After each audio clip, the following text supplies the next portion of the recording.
এক বোন প্রশ্ন করেছেন, হুজুর আমরা মহিলারা মুখ খুলে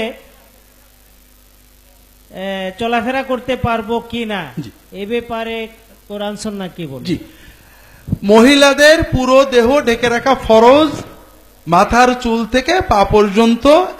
এ ব্যাপারে কোনো ইখতিলাফ নেই কোরআন সুন্নাহ রাখে। শুধু মুখমণ্ডল এবং কবজি পর্যন্ত হাতের ব্যাপারে হাদিসের আলোকেই কিছু মতভেদ সাহাবীদের যুগ থেকে আছে। তবে কোরআনের আলোকে বোঝা যায় যে মুখ ঢেকে রাখা ফরজ। আল্লাহ তাআলা কোরআনে বলছেন যে ইয়া আইয়ুহান নবী লিকুল্লি আজওয়াজিকা ওয়া বানাতিকা ওয়া নিসাইল মুমিনিনা ইয়াদুনিনা আলাইহিন্না মিন জালাবিবিহিন্না। হে নবী, আপনি আপনার স্ত্রী মেয়েদেরকে এবং মুমিন নারীদের বলে দেন তারা যেন মাথার যে কাপড়, জিলবাব, যে কাপড় দিয়ে মাথা সহ ঢাকতে হয়, সেটা যেন নিচের দিকে নামিয়ে নেয়। আচ্ছা, মাথার কাপড় মুখের ঘোমটা নিচেই নামালে কি ঢাকা হয়? মুখ ঢাকা হয়।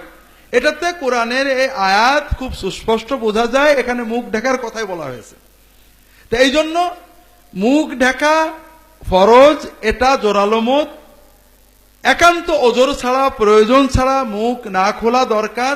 পাশাপাশি যে মহিলা শুধু মুখ খুলেছেন এবং খোলা মুখে কোনো মেকআপ নেই, অলংকার নেই, এই মহিলা আমরা যদি বলি ওই মুখ খোলা আর পুরো ন্যাংটো আর সমান, তাহলে আমরা অন্যায় করব। কারণ ওই মহিলা একটা মতভেদীয় মাসলাই ভিন্ন মত গ্রহণ করেছে, বাকি শরিয়াত সে পূর্ণ পালন করেছে।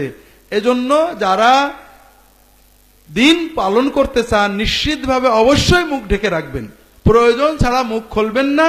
কেউ যদি মুখ খোলেন আপনারা তাকে খারাপ না বলে তাকে মুখ ঢেকতে উৎসাহ দেবেন। জি।